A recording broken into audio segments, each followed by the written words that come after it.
Jeff Meacham Network's Multiverse of Media. For over 15 years, the recognized symbol of excellence and the standard bearer in coverage of sports and entertainment. You ever wanted to come into a sports bar where the barkeeps know their game? Well, the Jeff Meacham Network Multiverse of Media has got a production just for you.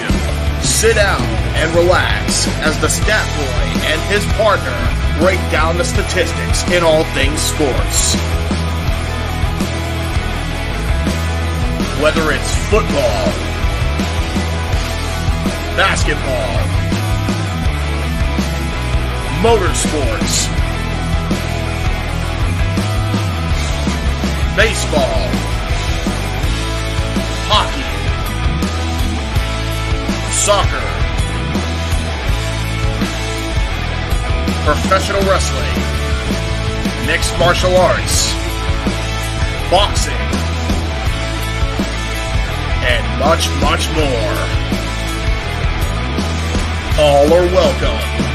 Your barkeeps here keep you up to date and in the know of everything going on in sports, while also having a pleasant conversation about it all. Your host and owner of the bar, Stat Boy Mike.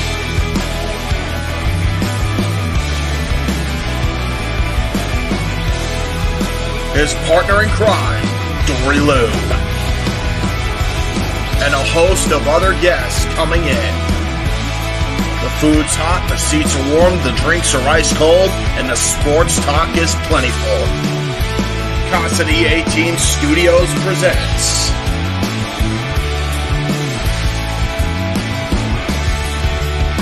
Stat Boy Sports Bar. Take a bar stool and enjoy the show.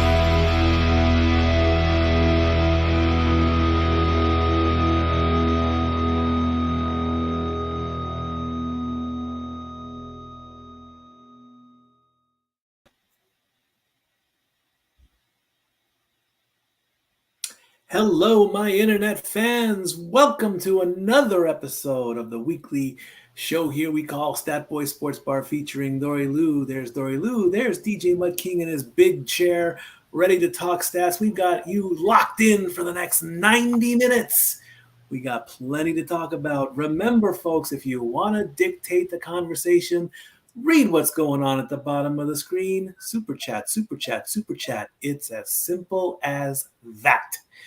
We've had a great week of sports. We're going to dive right in. We're going to take out our 9 irons, look at our drivers, put the ball on the tee, reach way back, and assert ourselves in what is known as possibly the oldest game in the world, golf. The FedEx Fall Cup is still continuing on with the Shriners Children's Open. Your winner is Mr. Tom Kim, and the tournament took place in Las Vegas. Tom Kim has something in common with Byron Nelson as the only players to have won the same PGA Tour event twice in the same season. He successfully defended his title on Sunday when he closed with a 566 to emerge from a pack of a dozen players who had a chance in the hour. He ended up defeating Adam Hadwin, who had birdied the final hole. He now has 3 PGA Tour titles in the last 15 months. He is only 21 years old. He is the youngest player since Tiger Woods in 1997 to have 3 tour wins. This report comes from ESPN. Of course, it is not mine. I do have to give them credit. Of course, the FedEx Fall Cup is the precursor to the FedEx Cup that will take place in January. The schedule is winding down. Starting on Thursday, they will be in Japan, in Chiba, for the Zozo Championship. Then they cross the Pacific, go a little bit south down to Mexico for the Worldwide Technology Championship in Los Cabos. They go a little bit to the east over in the Caribbean, in the Bermuda for the Butterfield Bermuda Championship. And then they backtrack up to Georgia for the RSM Classic. Congratulations, Mr. Tom Kim. Well done indeed. Zach, you said you have a small rant on golf. Now, you didn't tell me what this was all about. It's not a rant. It's not a rant. It's positivity. Oh, it's positive. Oh, well, you know how we look at positive. We love that positivity. So by all means, share your positivity, sir. What do you got? So, in this last event, the Shrine Children's Open, Lexi Thompson competed as the second woman all time in golf history to participate in a men's match. Really? Nice. She finished even par, which was unfortunately 2 shots below the cut line. So she was eliminated after the second round. But still, seeing women step in to the men field is absolutely amazing. And we give her the highest praises here on Stat Boy Sports Bar. Most definitely. Indeed, we do, because the ladies can do just as good as the men. That is correct. Definitely, definitely. And it's a good segue because let's go into the LPGA and let's talk about what the ladies did overseas in China. So, yes, the ladies were in Shanghai, China, and your winner was Angela Yen. And she had to go into a playoff against Lilia Vu. Don't have much information on this one. This one was a last-minute addition, or I just didn't get all the stats on that one. I do apologize for that.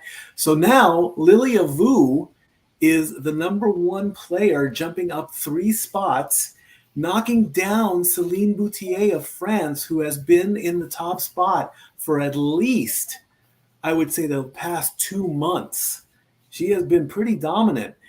In third place is Runyan Yin of China. Hyoju Kim of Korea. Jin Young Ko of Korea is 5th. Allison Corpus, of course, won the women's U.S. Open, stays consistent in 6th. Charlie Hall of England is 7th. Ayaka Furore of Japan is 8th. Shayu Lin is 9th. And Hai Ran Ryu of Korea is 10th. Remember, they are playing for the CME Globe Championship. Well done, Angel Lynn. Angel. Mm-hmm. Mm-hmm. All righty. Let's stick in China. And the men took over the tennis courts at the Rolex Shanghai Masters tournament. And we had a winner. His name is Hubert Herkazes. I hope I pronounced that correctly.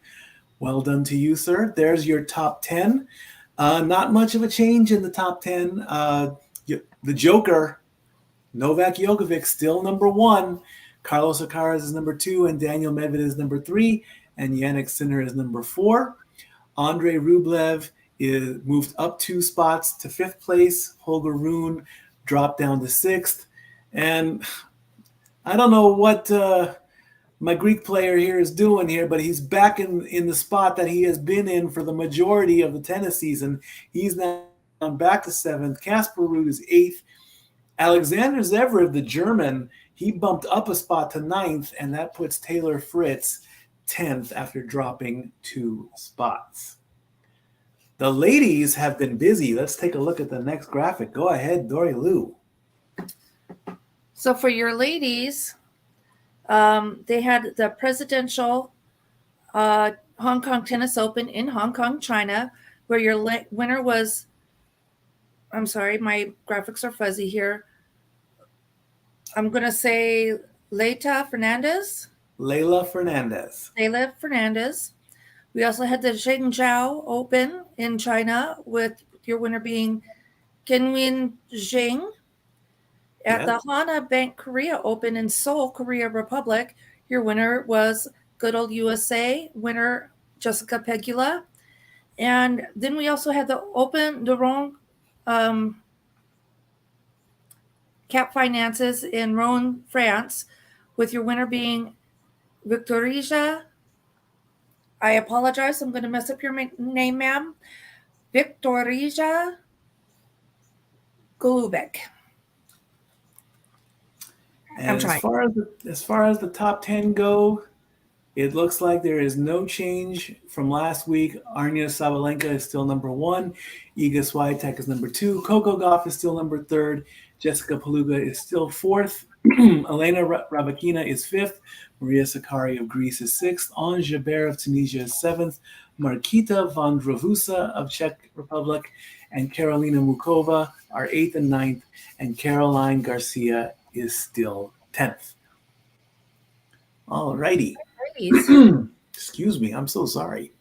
All right, the Xfinity Series is continuing on. The Alsco uniforms 302, but the graphic popped up as 300, so 2 extra miles, who knows. Your winner was Riley Hurst in his Ford, and there's my favorite, 2nd place, John Hunter Nemechek in his Toyota. The double lot of Cole Custer in his Ford took 3rd place. Chandler Smith in his Chevrolet took 4th. Sam Meyer in his Chevrolet took 5th.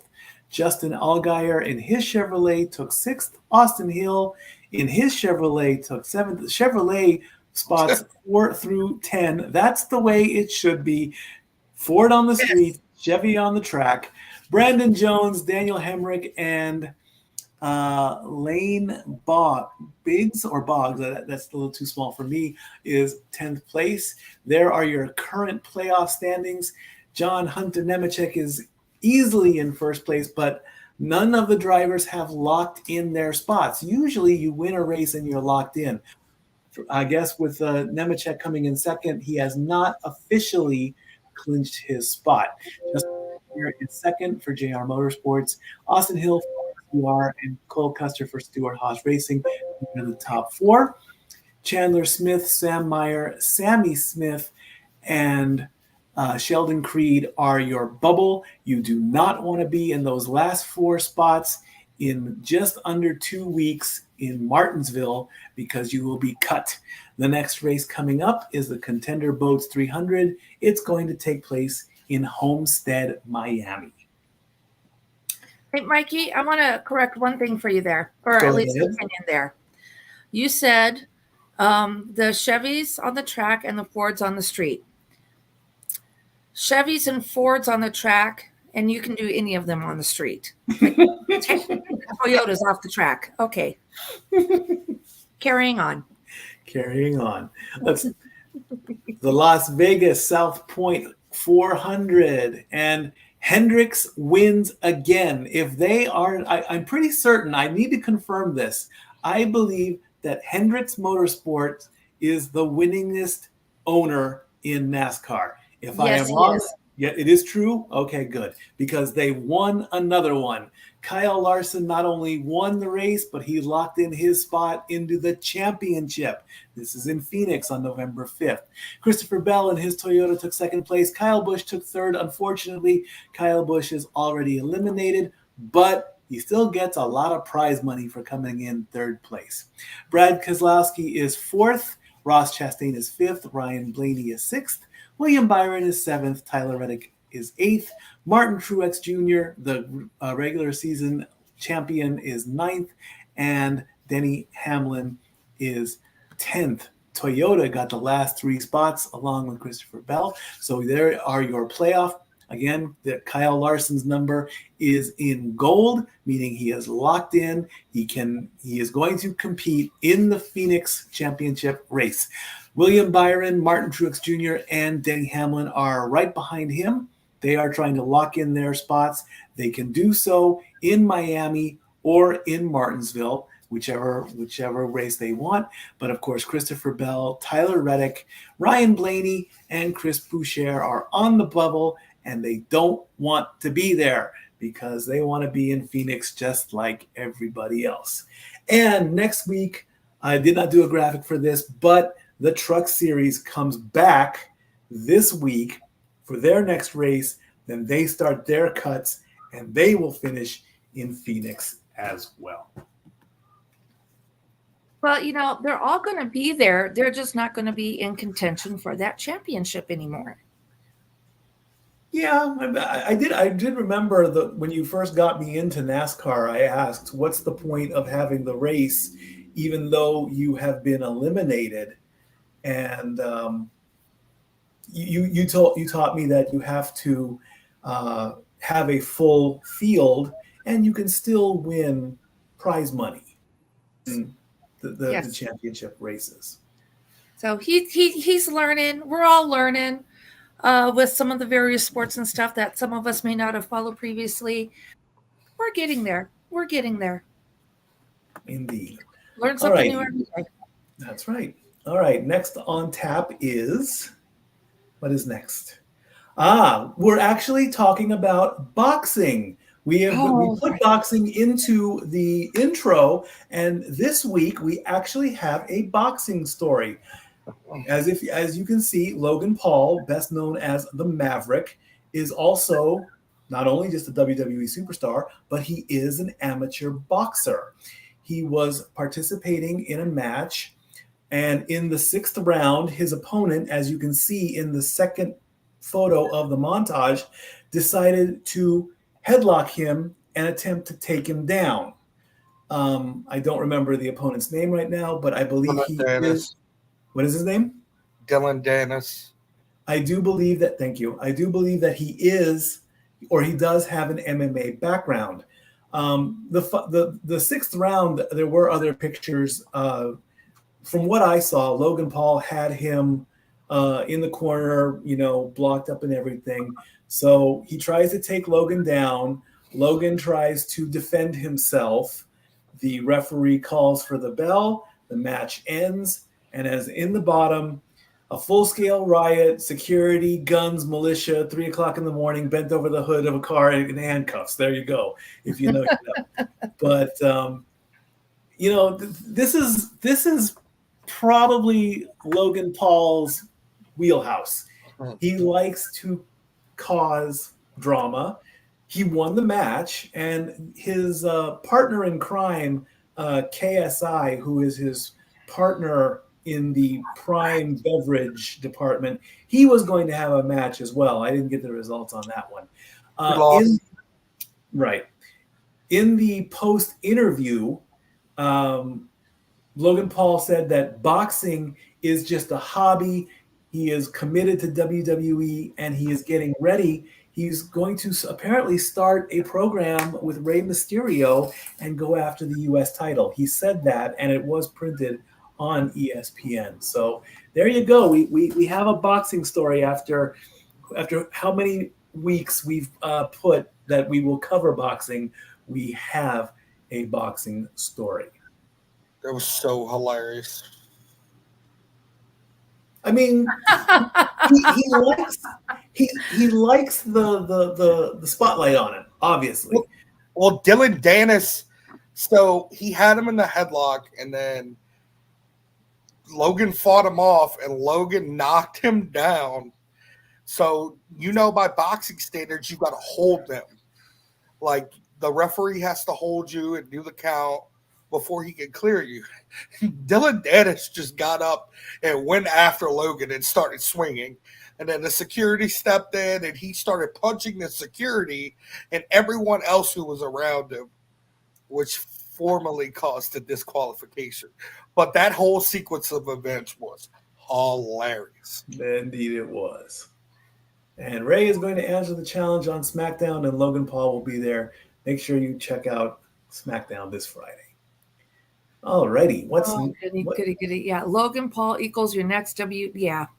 Hey, if it gets him to show up more, and not be a YouTube guy and a Prime guy and a boxing guy, and we get him maybe for a 6-week run, I'm all for it. I mean, I don't truly like him all the way, but he has impressed me. I have said that many times. He in all the matches he's done, he's impressed a lot of fans. He's impressed Triple H. So why not impress them to the point where they start to like you? Then the Maverick will be whatever better than a Maverick is. What's next on tap?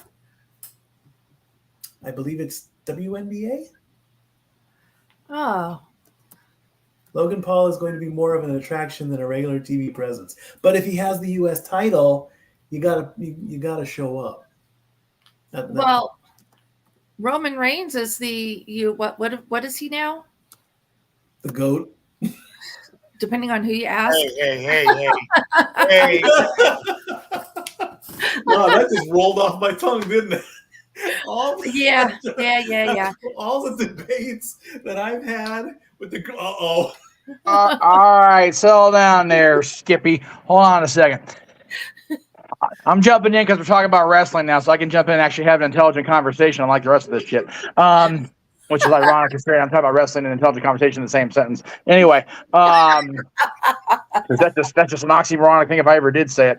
Oh, my goodness. So Logan's going to be into the same category as Brock, and yes, as Roman Reigns, the undisputed Universal Champion. Yes, he is the top champion on SmackDown, but he's never there because he's an attraction. He's going to be like Hogan was toward the end of his WWE run. The first one, when he was first brought into WCW,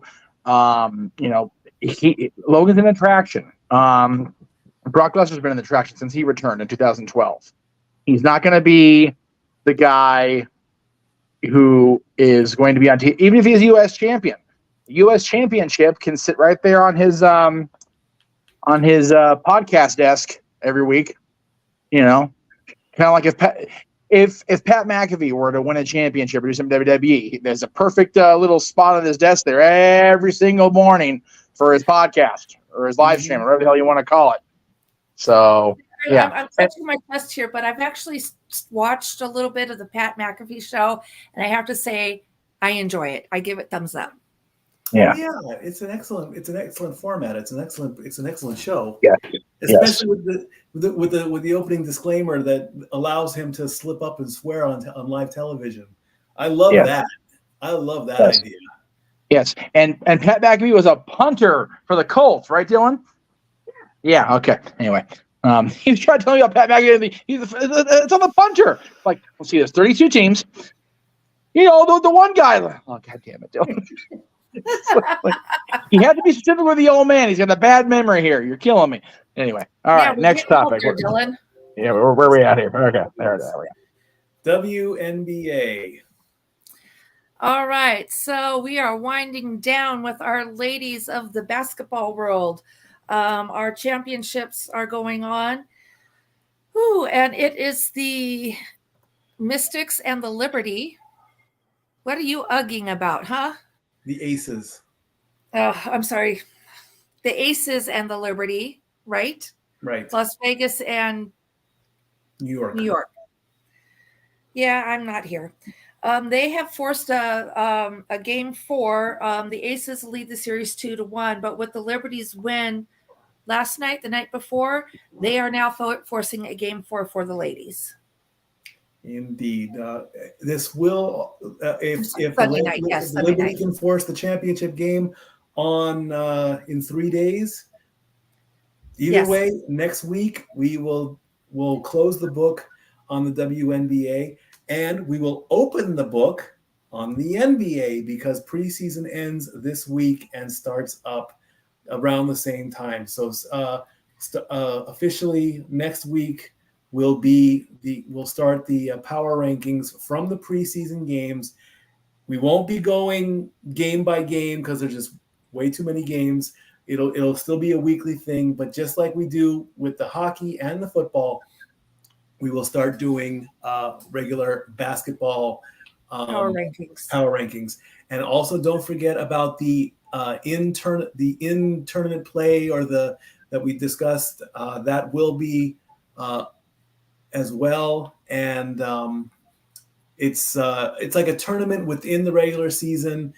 They are in pods of I believe pods of 6 or pods of 8. We did put that graphic up a while ago. They are in pods of,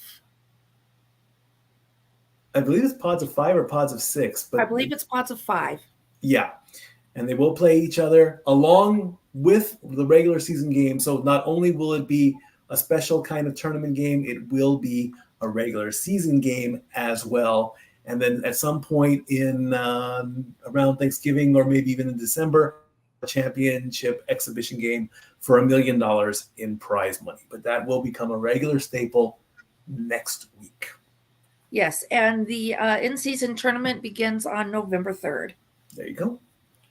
All right, what's next?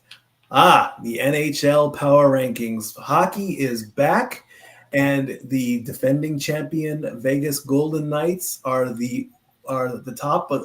They are 3-0.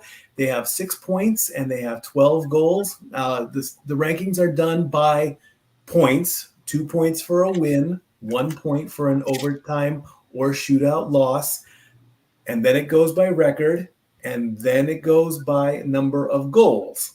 So in second place are the Vancouver Canucks. They have 4 points. They are 2-0 and they have 12 goals.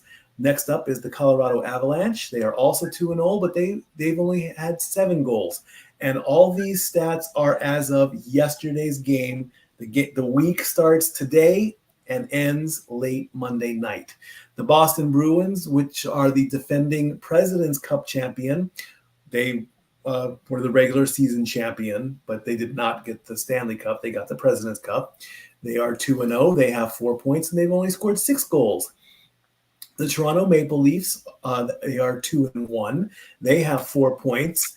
They have scored 14 goals, but they've also given up 13 goals. And being 2-1 is worse than being 2-0. So that's why the Maple Leafs are ranked lower than the Bruins.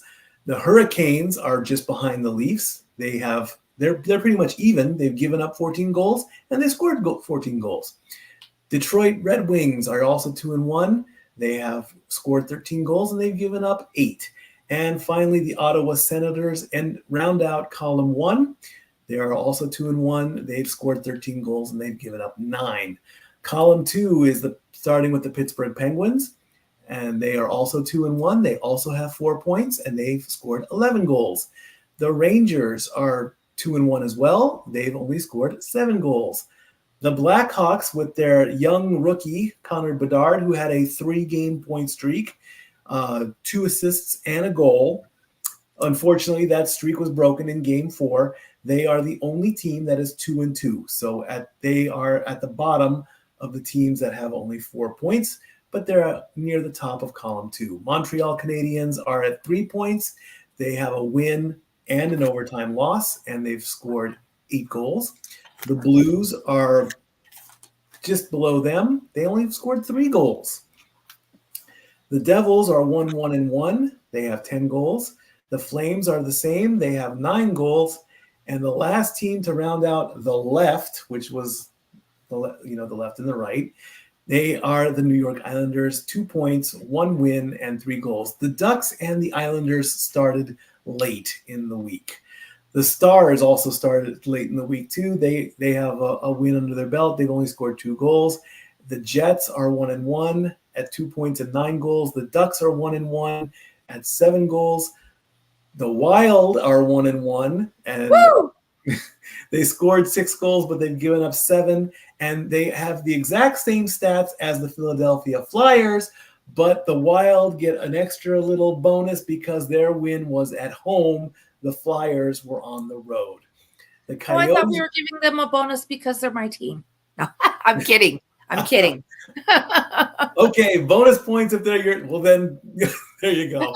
The Coyotes are 1-1. They have 5 goals. Washington Capitals only have 3. I get bonus points then because my team sucks a dick right now, Dory. Nice try.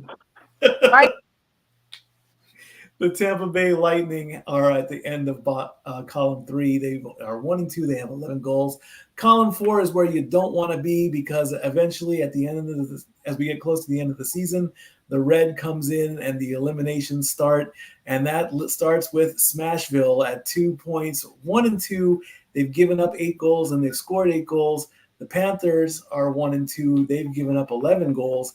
The Blue Jackets are at 11, giving up 11 goals as well, but they've only scored 7. They're the Kings. Their point came in a overtime shootout win. They have 7 goals. The Sharks only have 2 goals under their belt in 2 games. Overtime shootout loss, Mikey. We haven't won a game yet. Please don't give me the credit I don't deserve. Read your graphic. Sorry. No botch counts. The Kraken. Dory, just wait for the graphic. It's coming. Okay. The Kraken are 0-2-1. They're the only team by themselves. And the only 2 teams that have not won a game in regulation are the Oilers and the Sabres. So they are at the bottom of the barrel. All right. This week's NFL Power Rankings have been stamped by the graphic. Was that NFL or NHL, Jeff? But anyway, Connor Bedard, of course, is the young rookie sensation playing. God damn it! I botched myself out of that one. Oh well, yeah, the NHL one's for sure. Yeah, the Kings suck. Whatever. Hey, we're above the Oilers, which makes me happy in my house because Dylan's team is worse than mine. And you're above the Sharks. No, touch my phone. No, sit down. You do what I tell you to do. Sit down. Wow. Okay. Oh, so yeah, God. Connor Bedard, the young rookie sensation, 18 years old, playing for Chicago, 3 points in 4 games, doing quite well. He's a very humble young man, and very respectable too. In fact, the referee in the first game was mic'd up and acknowledged that Connor, welcome to the NHL. He said thank you, and of course the Penguins got the opening face-off because they were talking about that. And he's another thing I learned, and I mentioned this in the group chat. Zach was not too happy about this down there.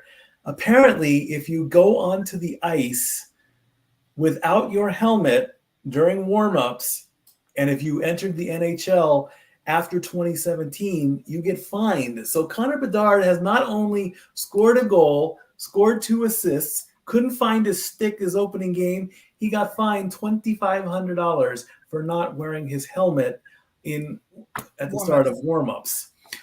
He has an entry-level contract. I believe it's $13.3 million over 3 years. And other than that, he's very humble. He doesn't want a lot of attention, but let's face it, when you're 18 years old playing in the big leagues, you're going to get noticed. Definitely. Wake But up, hey, Jack. I'm right behind Oh, I'm your up. ducks. He is not too happy about that one. Oh, It's $2,500 to a hockey player. That's what, a day's pay? maybe. If the kid can't follow the rules put in place, then he can go back to juniors and learn how to play again. That is true. It's different rules when you go up to the big time, and it may sound silly to us because all of us became sports fans in the era where guys would all warm up without a helmet on, and hell, the generation before us went out there with goalies wearing masks no bigger than Jason's. So just saying, Yeah. people were stupid. Yeah. There's a reason there's a reason there were so many injuries in the NHL, and why I regard people like Rogie Vachon and people from his era with ball this big because they were crazy to wear helmets like that. So yeah, and think about with those old school helmets. Let's see, their dental insurance was really used because how many of them lost teeth in that era? that's why British people should have played hockey. They would have had easily had the teeth fixed anyway. Anyway, that was all kinds of insulting to all kinds of people. I'm going to go back off screen now. That's a rite of passage if you lose a tooth in a hockey game. That happens. It does. What's next on tap? Do we have our fantasy rankings for NHL? Gosh, I wonder who's in first place. I wonder who that could be. It's this person over here that. I was going to say, Mikey's pointing off screen to nowhere in particular. Okay. he fixed it. I fixed it. Yeah, she's over here. Dori is currently number 1 in the Fantasy Hockey League. Her and Monica are 1 and 2. The ladies are taking over.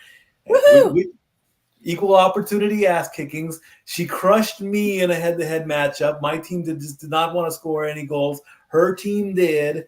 So I haven't even won a head-to-head matchup yet, and it's my own damn league. So there you go.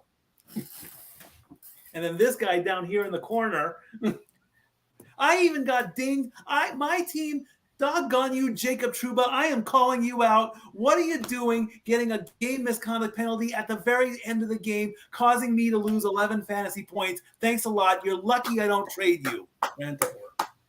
Yeah, Dori has the league, but I have the best player in hockey right now, so we're even. We'll get there. Who do you have? Who are you talking about, Zach? Austin Matthews, baby. Austin Matthews is a hell of a player, but I still maintain, and my dad and I were talking about this the other day, McDavid may be the guy to hit 200. He may be that guy. He is him. No. He is him as Carmelo Hayes in NXT. No. Well, we're not talking about wrestling. No, but I don't care about wrestling. I'm talking about hockey. Oh, you're fired off the channel. I don't even care if you work for it now. You're fired anyway. I'll hire some kid for you, damn it. I like UFC more than. All right, we're getting off anyway, yeah. Point of the show. There's. I've said it. Yeah, I love Austin Matthews. I can't recognize him at hockey games apparently, but there's a story that goes back to a couple. Okay. What's next on tap, please? I don't want you to. I believe next is. Sorry. Anyway, so we've been. Napkins. Yeah. We've been. It's McDavid is on pace where he could be the first guy to get 200 in a season. I mean, and you know what? As much as it pains me to admit it, if it's going to be Connor McDavid, he's on the right team wearing the right sweater because Gretzky did it there. So anyway. Where we're at here? Baseball. Baseball. All right. We are in the championship series, the NLCS and the ALCS.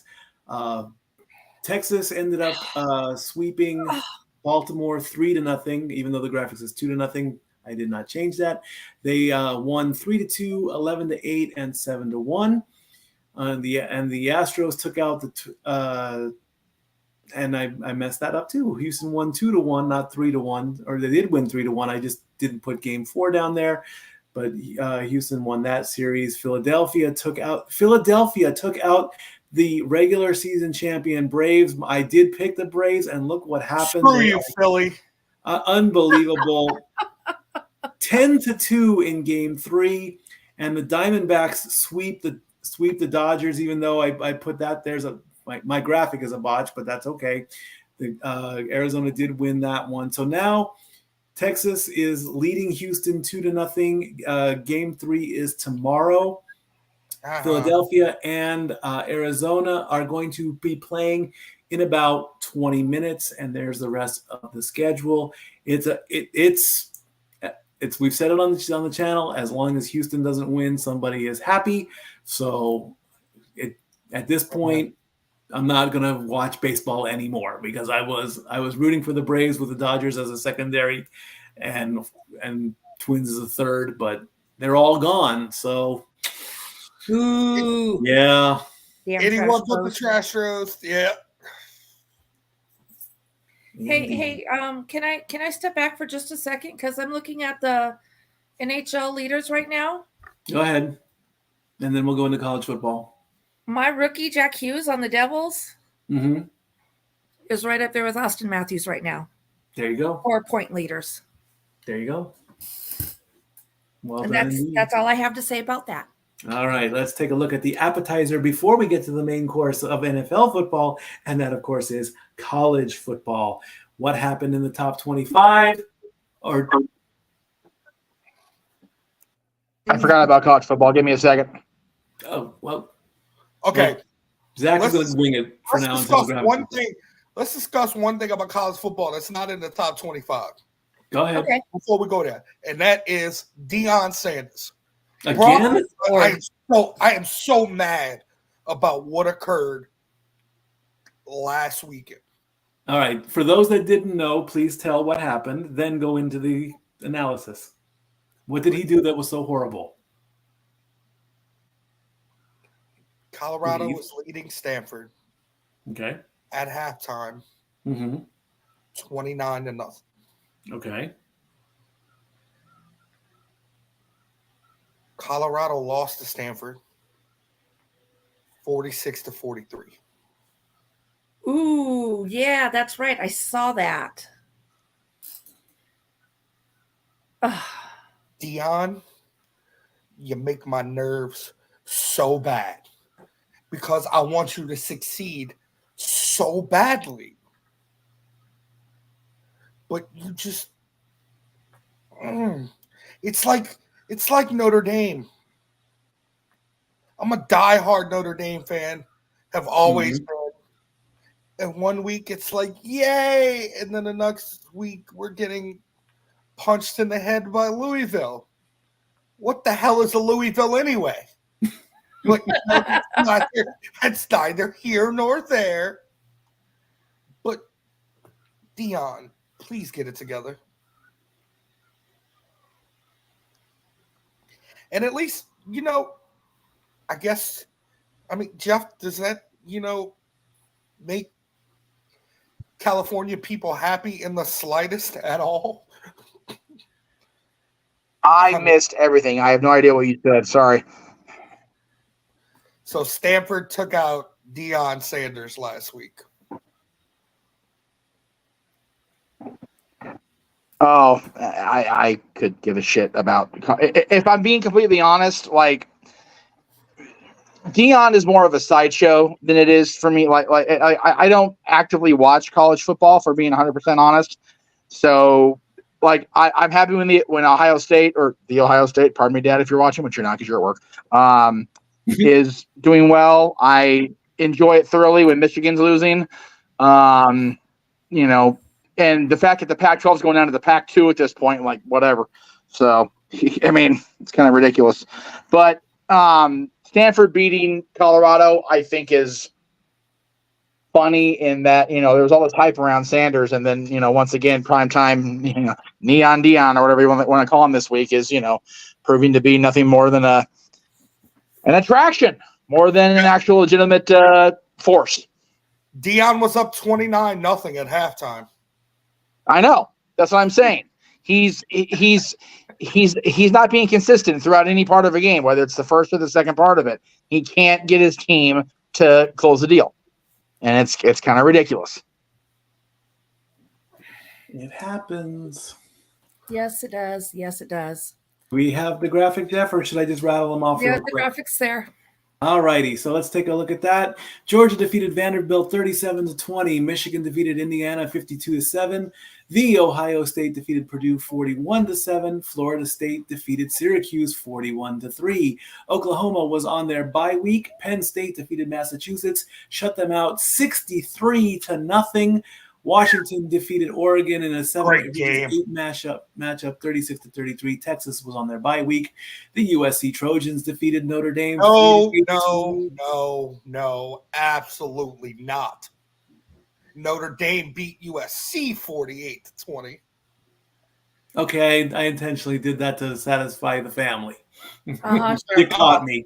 Alabama defeated Arkansas 24-21. North Carolina defeated Miami 41-31. Ole Miss was on their bye week. There's the upset. Pittsburgh defeating Louisville 38-21. Oregon State defeating UCLA 36-24. Utah defeating California 34-14. Duke defeating North Carolina 24-3. Tennessee defeating Texas A&M 20-13. Of course, our Vols have got a big game coming up this week. Arizona defeating Washington State 44-6. LSU defeating Auburn 48-18. Oklahoma State defeating Kansas State 39-23. And Missouri upsetting Kentucky 38-21. We are facing the Crimson Tide this week, and I've heard that the point spread is +9. 9 points. 9 point spread. Not looking good, Granddad. You face the Crimson Tide this week, and you play Georgia in 2 weeks.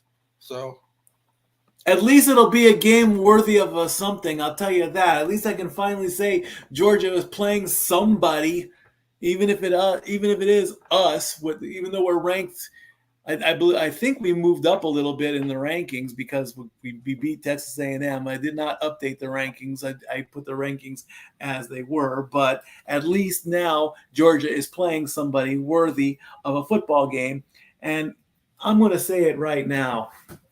If this happens, folks, and it's going to be a very big if our Vols can do this, and if they can knock off the soon-to-be possible 3-time NCAA Division I champions.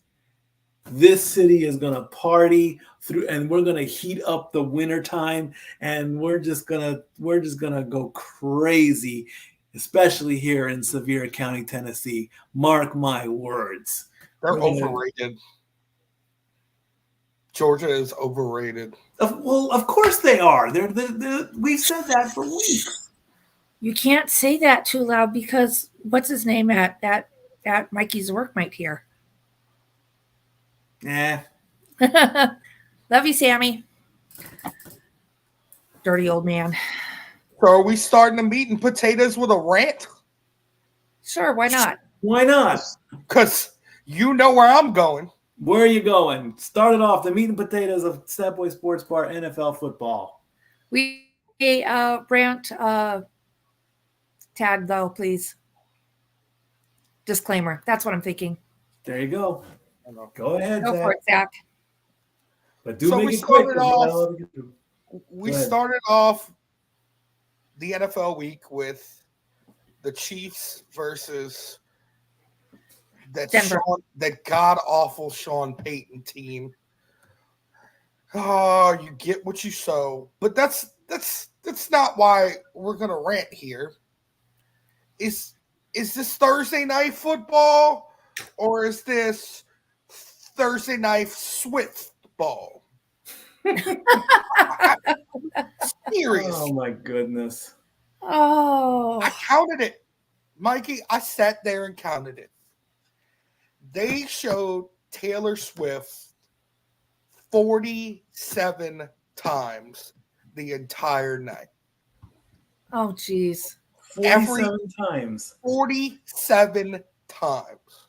How does that work? So I didn't know who was. I mean, I didn't know who was commentating this game. Was it Kirk Herbstreit or was it Taylor Swift? I mean seriously. Well, she helped her boyfriend at least getting 9 receptions for 124 yards. So there's that. If she really wants to help out the NFL so much, put her in a cheerleader costume. oh please, you'd still see nothing but her. Yeah, but she's the girl in the T-shirt on the bleachers. She wrote the song to eventually Cheer captain, this. And I'm in the bleachers. Yep. Do you have the stats for the game real quick, Dori Lou? Yes, I sure do. So, well, first of all, as you can see on the screen, the Chiefs beat the Broncos 19-8. For the Wilson went 13 of 22, 95 yards, 1 touchdown, intercepted twice. He rushed 4 times for a total of 31 yards. We also have, we'll work on that next week. For the Chiefs, Patrick Mahomes was 30 of 40 for 306 yards, 1 touchdown, 1 interception. He rushed 6 times for 21 yards. And the Chiefs. And I have a quick note. There's no updates for Denver team, which they probably need some with the way they're coaching, but hey, that's coaching, right? Mm-hmm. The Kansas City Chiefs have just signed linebacker Isaiah Moore up from the practice squad. Very good. Okay. All right, the next matchup in week number 6, or week number 7, excuse me. No, you're right. Week number 6. Oh, the Baltimore Ravens took on the Tennessee Titans and beat them 24-16. The Ravens improved to 4-2. The Titans fall to 2-4. For the Ravens, Lamar Jackson went 21 of 30 for 223 yards, touchdown, no interceptions, and he rushed 13 times for 62 yards. For Tennessee, Ryan Tannehill started the game 8 for 16 for 76 yards, was intercepted once, and then Malik Willis came in after Tannehill got hurt, if I remember correctly. Mm-hmm. And he completed 4 of 5 for 74 yards. Malik Willis also rushed 3 times for a total of 17 yards. All right, next up, game number 3. Washington Commanders and the Atlanta Falcons. Washington wins 24-16. Both teams are now 3-3. For the Washington Commanders, Sam Howell went 14 of 23 for 151 yards, 3 touchdowns, no interceptions. He also rushed 4 times for 30 yards. And on the Atlanta Falcons, Desmond Ridder was 28 of 47 for 307 yards, 2 touchdowns, 3 interceptions, rushed twice for a total of 18 yards. Game number 4. The Bengals and beat the Seahawks 17-13. And then for your Seahawks, Geno Smith was 27 for 41 for 323 yards. No touchdowns, intercepted twice. He rushed 4 times for a total of 20 yards. And the Bengals, Joe Burrow went 24 of 35 for only 185 yards. However, he got 2 touchdowns with no interceptions, rushed twice for a total of 4 yards. Game number 5. Dori is happy because the Minnesota Vikings beat their division rivals, the Chicago Bears, by a score of 19-13. Skol Vikings! All right, Kirk Cousins, 21 of 31 for 181 yards, 1 touchdown, no interceptions. He did rush twice, but he got -5 yards on those rushes total. I'm a little disappointed there. For Chicago, Justin Fields started out with completed 6 of 10 for 58 yards, intercepted once. He rushed 8 times for 41 yards before he ended up out for injury. His backup, Tyson Bagent, went 10 of 14 for 83 yards, no touchdowns, intercepted once. He rushed twice for 4 yards. Game number 6. the Browns beat the 49ers. And that also stopped their undefeated streak 19-17.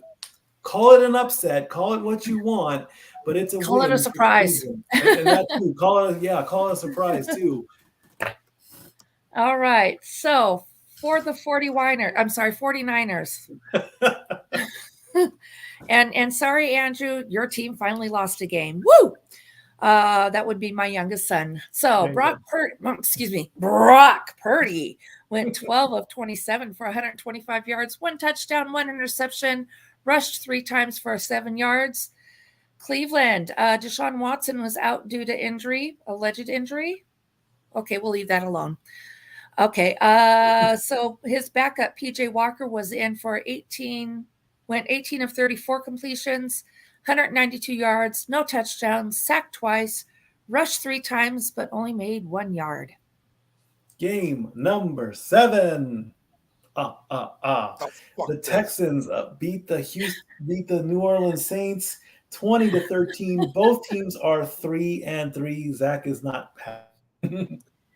Yeah. Fire Pete Carmichael. I quit.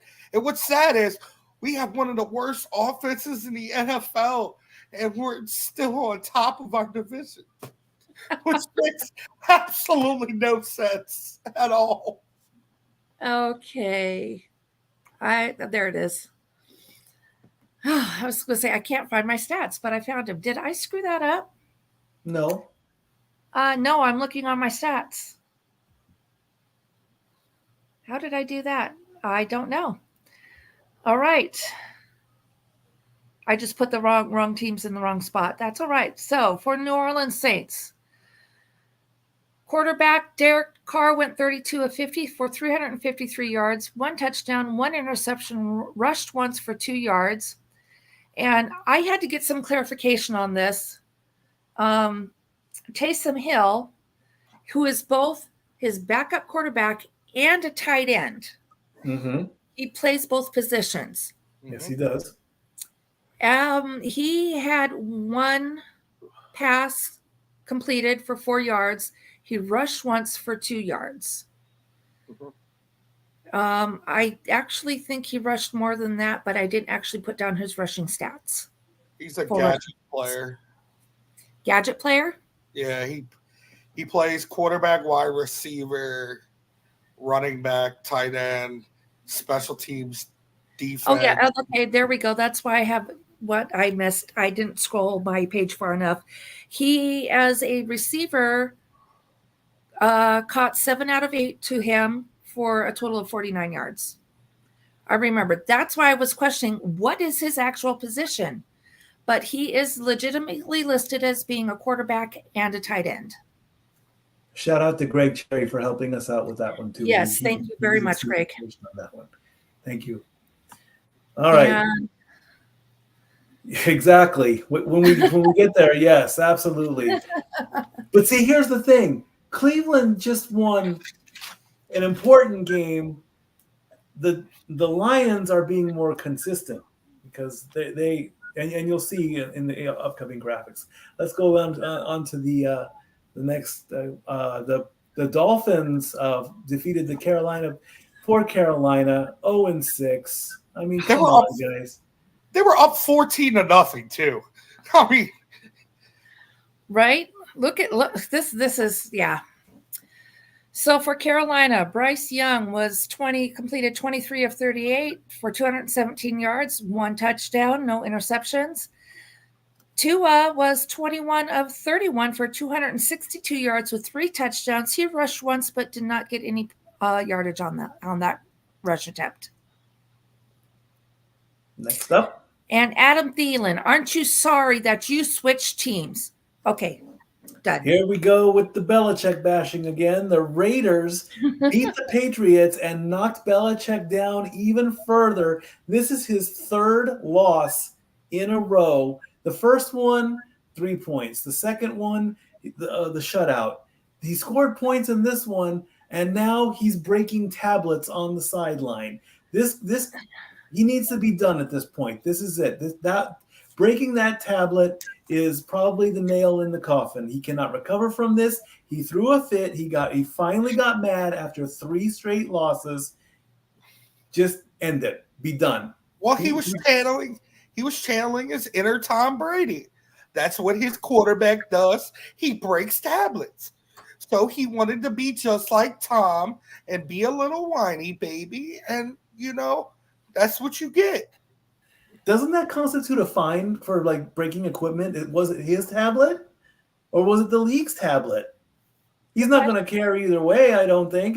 He can afford it. He's probably got lots of money. I mean, but it's okay. Having the money or who's is not the point, man. He's freaking throwing a temper tantrum on the sidelines like a damn high school player, not even a coach.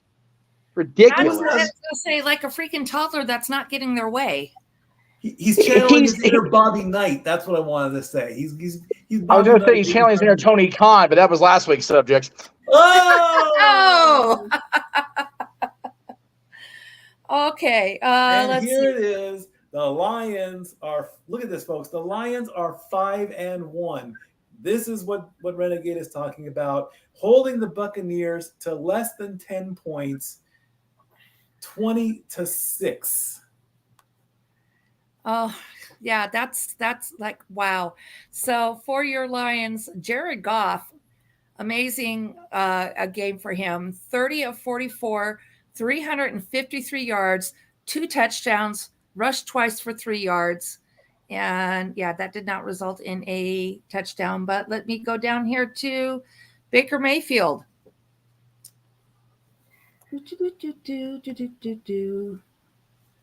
Baker Mayfield was 19 of 37 for 206 yards, no touchdowns, intercepted once. He rushed twice for a total of 6 yards, and again, no touchdowns there. Zach, I wish I could give them the number 1 spot. I really do, but I got to go by the numbers. I cannot go by the way I can't go by heart. I have to go by the numbers on this one. I'll agree with that one, sadly. All right. The Cardinals lost to the Rams 26-9. Ooh. For the Cardinals, Joshua Dobbs went 21 of 41 for 235 yards, 0 touchdowns, 1 interception. He was actually the top rusher for the team also. He rushed 7 times for 47 yards. How often does that happen? Actually, that's happened a few times this week. Your QB was your top rusher also. Yes. Right behind him was Keontae Ingram. He rushed 10 times, only 40 yards. So those extra 7 yards Joshua rushed made him the top rusher of the day for the Cardinals. For the Rams, Matthew Stafford went 15 of 24 for 226 yards with 1 touchdown, no interceptions. He rushed only 1 time for only 2 yards. All right, next up. The Eagles and the 49ers were the only 2 teams to be undefeated. That has not happened as the Jets defeated the Eagles 20-14.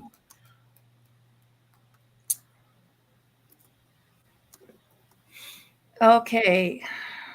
Again, I screwed up on my graphics. So for the Eagles, Jalen Hurts went 28 of 45 for 280 yards, 1 touchdown, intercepted 3 times. Again, as a quarterback, he was the top rusher for the team. 8 rushes for 47 yards. 1 of them was a touchdown. There you go. That's probably why they won. There you go.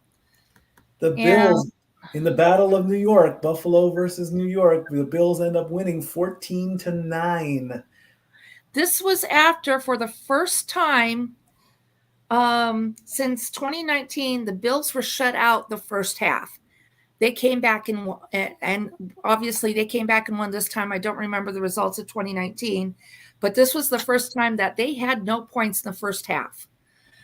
So for your Bills, Josh Allen went 19 of 30 for 169 yards, 2 touchdowns, 1 interception. He rushed twice for 11 yards. And Dak Prescott, nope, wrong game. Ha. And of course, I am doing terrible here today. I apologize, folks. Tyrod Taylor was QB for the Giants, 24 of 36, 200 yards, no touchdowns, or interceptions. He rushed 8 times for a total of 24 yards, no resulting touchdowns. Tyrod Taylor got a good earful from his coach at the end of the first half for clock management. And of course, there was another scary moment with the Bills as Damian Harris got carted off in an ambulance. I haven't gotten any reports on them. I would assume that he's doing okay, but when that information comes in, we'll definitely get that out for next week. He is one of our fantasy players. It wasn't a super severe hit, but he gave the thumbs up as he was being carted off. Go ahead, Zach. Brian Daboll, haven't you learned from Pete Carroll's mistake? Haven't you learned? Has anybody else learned? You have the ball on the 1 yard line with the game on the line. You run the damn ball. Per CNN, Damian Harris is out of hospital, resting at home, and is in good spirits. Excellent. Um, Also breaking news, courtesy of ESPN, as of 3:15 this afternoon, Julio Jones, a 7-time Pro Bowl selection, has signed a 1-year contract with the Eagles. yes. Yep. I have that note also. The rest of the update on Harris is he is now out with a neck sprain, and he's doing well, or as well as can be expected. This is his first season, and that's about all I have at the moment on Harris. But Okay. he is out of the hospital in good spirits, so we'll see what comes up next for him. Okay. And I believe there it is. Cowboys beat the Chargers on Monday night in SoFi Stadium, 20-17. What more can you say about that? That's a win. That was a stressful game. I'm sorry. As a fan watching the game, and no, I did not watch it from the get-go. I came in late in the second quarter. But all the tie-ups and everything going on, to me, it was a little bit of a stressful game as a fan, because I was really rooting for the Cowboys. With that, It was go ahead. It was a much needed win, is what it was. Yes, I will agree with that. Because them going to 500 at this point probably would have shaken Dak more than he already is, if I'm being real. So Dak Prescott did go complete 21 of 30 for 272 yards with 1 touchdown, no interceptions. He was the top rusher 7 times. He rushed 7 times for 40 yards, and one of those resulted in a touchdown also. For the Chargers, Justin Herbert went 22 of 37 for 227 yards, 2 touchdowns, 1 interception. He rushed 6 times for 20 yards with no resulting touchdowns. The Steelers and the Packers were on a bye this week. They come back. The Steelers will play in Los Angeles, and the Packers will play the Broncos. You know what, Zach? I see in our private chat an update about Anthony Richardson on the Colts. He is out for the rest of the season. And I thought I had who they were bringing in for him. Hold on. I have notes all over my notebook here because that's what I do. While you're looking for those, I'll address the comment. Actually, Mikey messaged me, JJ, that he wished he could have sent me to SoFi. I had no desire to go to the game on Sunday because Monday's game. You remember the news I gave in private chat after what happened at Sunday. I'm like, I just wanted to be home yesterday, and I got to watch a game with my dad. So I would have preferred that because that's a lot of freaking people to be around in the shitty mood I was in, if I'm being honest. So it's good to be at home, having a home cooked meal, watching them boys. Hey, Chargers, the Rams won at home. How'd you guys do this week? Anyway, carry on. All right. Yeah, definitely. All right. I have for the Colts. You have it? They have signed. They're bringing up James Robinson and running back James Robinson and cornerback Anthony Johnson have been brought up from the practice squad. All right, very good. So what does this all mean for the power rankings? Let's take a look and see where everyone stacks up in the 4 columns. The Dolphins are the number 1 team because they have the most points. It's the Dolphins, the 49ers, the Lions, the Eagles, and the Chiefs. They are all 5-1. Points do matter. Miami has 223 points. San Francisco's at 184. Detroit's at 168. Philadelphia is at 155, and KC is at 147. The Bills, the Cowboys, and the Jaguars all round out column 1 at 4-2, and the Ravens are also 4-2. They start off column 2 at 133 points. A big jump from the Jaguars, actually jumping up 5 spots. The Seahawks are 3-2. The Browns are 3-2. The Buccaneers are 3-2. And the Steelers are 3-2. Big drop for the Seahawks. Big jump for the Browns, moving up 6 spots. The Colts are 3-3, along with the Rams, along with the Texans, and that finishes out the left side of the column. The Commanders start off column 3, and the Jets are 3-3 as well, along with the Saints and the Bengals and the Raiders and the Falcons, going all the way down to the Chargers, who are 2-3. They drop 5 spots, and the Packers are at the bottom of column 3, and the Vikings are at the top of column 4, trying to work their way up closer and closer and closer to get out of the right side of the column and onto the left side of the column. Another win by the Vikings, and they should be able to do that.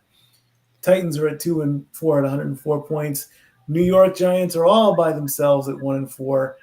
Broncos, Bears, Cardinals, and Patriots are all at 1-5. And unfortunately, the Panthers have not yet won a game. They are now 3 weeks in the bottom of the barrel. As far as the Pick'em contest goes, Brandon wins week 6 with a score of 12. Emmanuel and JP are at 11. Dori Lou and Raymond are at 10. Tammy and Nathan are at 9. Renegade and Daniel are at 8.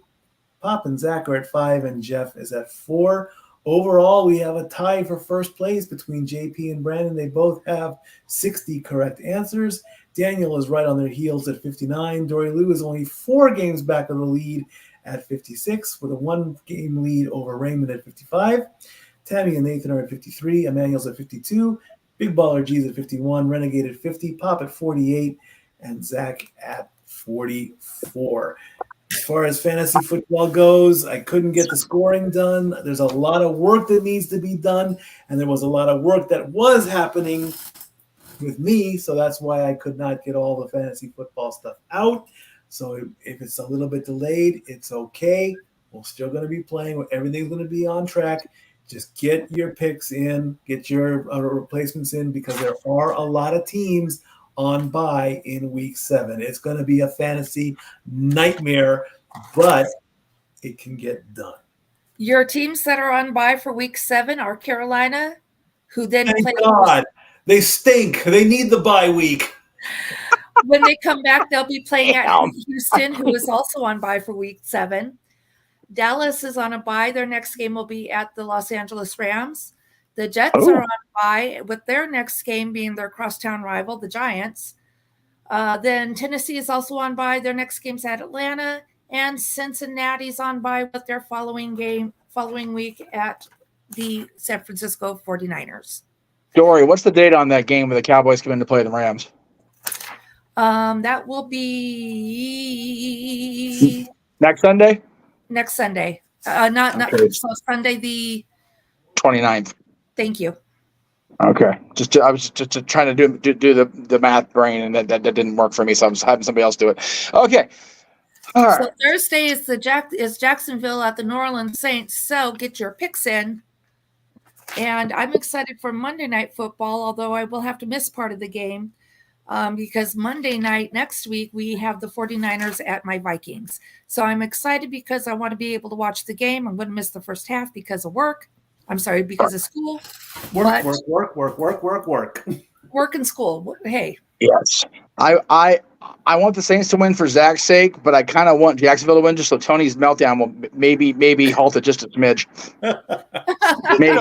Maybe. Speaking of that, No. Yes, sir. I wasn't gonna quite let the cat out the bag, but you forced it to. I am at my club restaurant Thursday night. I am hosting the most controversial person in wrestling entertainment right now. So the AEW president, Tony Khan, will be in the house. Are you shitting me? Yes. Dude, you have to wait to get him on camera. You have to find a way. I will try my hardest. Dude, if we get him on a stream Thursday night, holy shit, we will blow the place. Oh my god. Okay. We'll talk off air when I get back from dinner. Holy crap. Let's Okay. go ahead. Yeah. Let's get you to dinner because I'm getting hungry myself. All right. We are done with the news for the week. Let's get the shills going. All right. At the top of the shills list, as he should be, is the Renegade, J.J. Williams, and his new endeavor, which started this morning at 9 o'clock Pacific, noon Eastern, for the love of wrestling. And that'll be every Monday through Thursday at 9 o'clock Pacific, noon Eastern. Mondays will be his catch up everything else type deal. Well, he'll be covering Rampage, SmackDown, Collision from Friday and Saturday. His week will technically start off Tuesday, if we're being honest, but it's Monday through Thursday with Raw the next day, which was his topic today. Go back and check out the archives here in the Casa D-18 Studios. Tomorrow's show will be his recap of NXT, and on Thursdays, he will be covering AEW Dynamite again, Monday through Thursday on the Casa D-18 Studios with the Renegades, for the love of wrestling, his recaps of the weekly television shows across WWE and AEW. Of course, you can check out our friends at NoDQ.com and the ever popular and not controversial whatsoever NoDQ review, 8 o'clock Eastern, 5 Pacific on Sundays, and Aaron's recap of Raw, Dynamite, and SmackDown each and every week over at NoDQ.com. Oh, here we go with this shit. Tomorrow on the Greg Cherry brand and the Jeff Meacham Network, you can find myself, Greg Cherry, Maddie Laws, and Daisy Ruth competing in, for the first time in, God, I don't know how long it's been since Greg brought Luck of the Draw back, but we are bringing back Luck of the Draw. Oh, Greg's bringing it back. I'm just a nonsensical contestant because I'm a glutton for punishment, clearly. It is a poker game, and the losing hands get drenched in water and raw eggs and chocolate syrup ultimately. So, no, you're not playing Luck of the Draw because we already have four. And then that's on Wednesday. And then I'll clean up and go out and hang out with my buddies in Hollywood because I will need to get out and get fresh air. Anyway, Thursday. What's that? I'll play for you. No, that's okay. I know how to play poker. I don't want you to play poker. Can I get to the show and get the hell out of here and eat dinner? Thank you. Jesus. Thursday, Talk Wrestling, of course, the flagship of the Jeff Meacham Network and across the majority of the multiverse. That's Thursday night, 7 o'clock Eastern, 4 Pacific. Friday, we will have our JJ and Noah doing our Simply Predicting for Bound for Glory, which is this weekend for Impact Wrestling.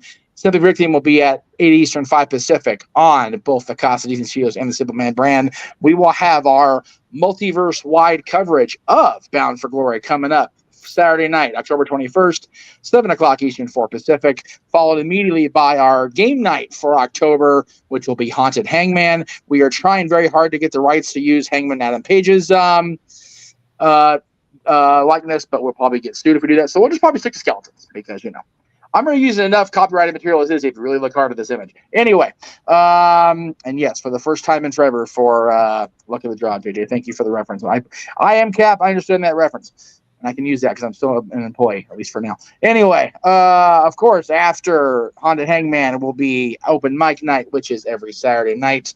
Usually it's at 11 o'clock Eastern, 8 Pacific, but with our game night, we will probably start open mic night proper at midnight Eastern Sunday, 9 o'clock Pacific, Saturday. Of course, Sunday, as I mentioned, no DQ review. Monday, we'll be back here on the Jeff Meacham Network and very likely across the Greg Cherry brand and the Country Studios with Mitch's Musings.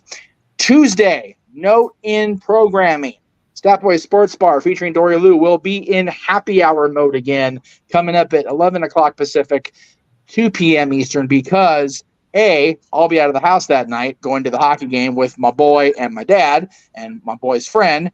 And that night we will present night 1 coverage of NXT Halloween Havoc at 7:30 Eastern. So it'll be right smack dab in the middle of the first part of Stat Boy Sports Bar if we kept it in its normal time slot. So again, next week's episode of Stat Boy Sports Bar featuring Dori Lou will be at 11 a.m. Pacific, 2 a.m. Eastern. 2 a.m. Eastern. I ain't doing shit. 2 p.m. Eastern.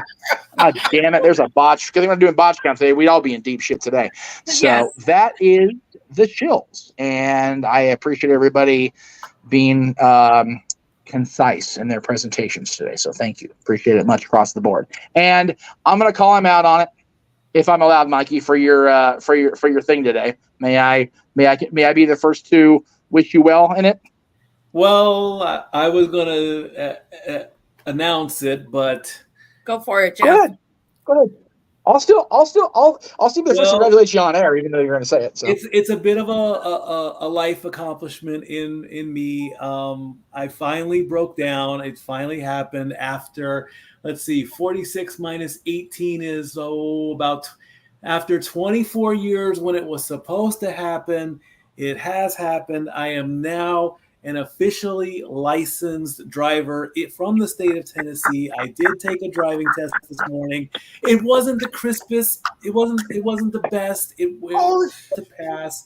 It has happened. I do have an official driver's license at this point. This does not mean I'm going to go out and spend a bunch of money and buy a car, but I can now legally drive on my own in a motor vehicle. It has happened, ladies and gentlemen.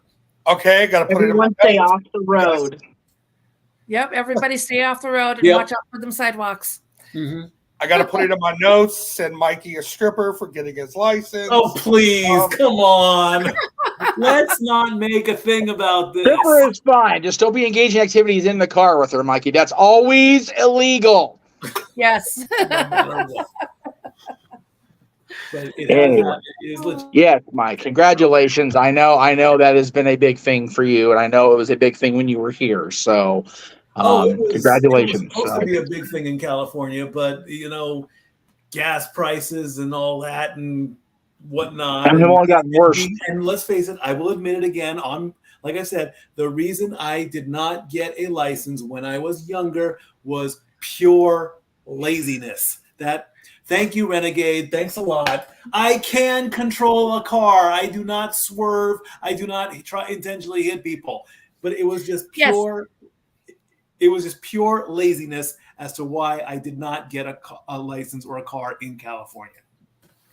So I will say, in response to Renegade here, he is still a little bit of a timid driver, but he can manage the car because the night. It'll be ago tomorrow that I got hurt.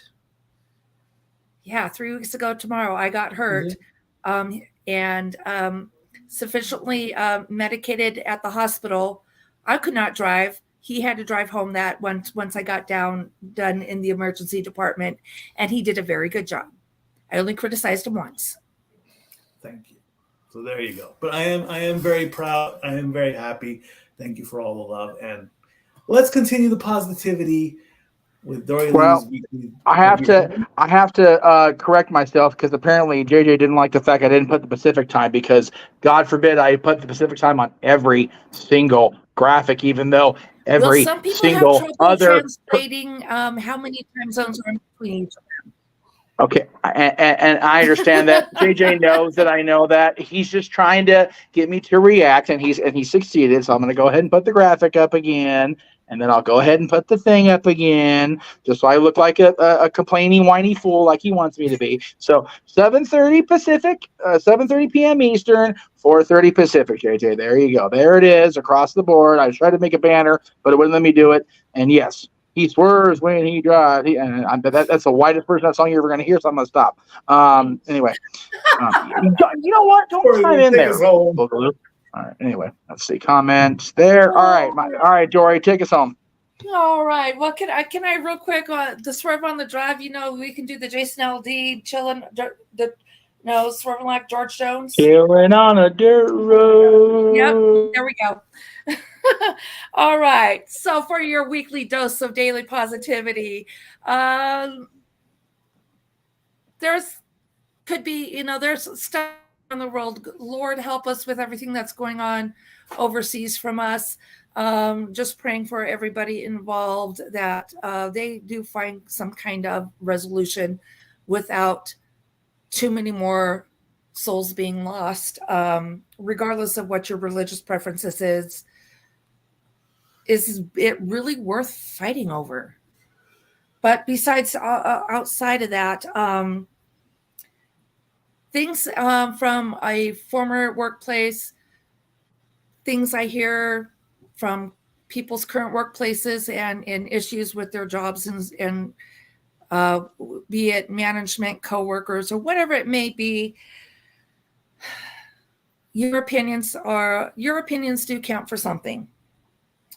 From Coretta Scott King, It doesn't matter how strong your opinions are. If you don't use your power for positive change, you are the problem. Don't keep your opinions to yourself.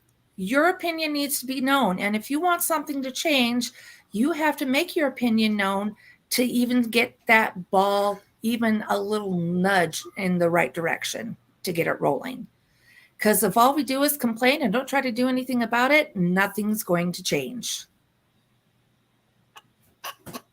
That's all you get. That's all I know. That's it. I can't do anything else. Anyway, that's the only part he knows. Don't know the rest of that dance. There we go. There's nothing moment there too. Something like that. I that's all I got. I love you all. We'll see you next week. Don't forget happy hour, week 7. I love you guys. Thank you for everything. For the Stat Girl, for the DJ Mud King, for the producer, Stat Boy, out.